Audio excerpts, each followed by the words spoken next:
Kejati Sumsel berhasil membongkar kasus penipuan penerimaan CPNS yang dilakukan Kepala Badan Kepegawaian Daerah Ogan Ilir atau OI bernama Darjis di tahun 2013 dan telah menipu korbannya hingga ratusan orang dengan total uang hingga miliaran rupiah. M. Ali Akbar, Kasih Penyidik Kejati Sumsel yang ditemui Rabu 30 Maret 2016 mengatakan pihaknya telah melakukan penahanan terhadap tersangka berkat laporan saksi yang telah diperiksa.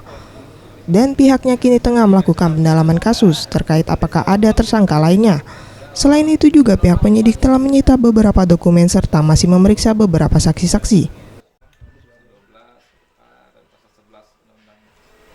Kalau 31/2019 Juntur 21. Ini baru ditetapkan Udah, tersangka udah ditetapkan, sekarang kita menahan di Kejati. tersangka sejak kapan ditetapkan?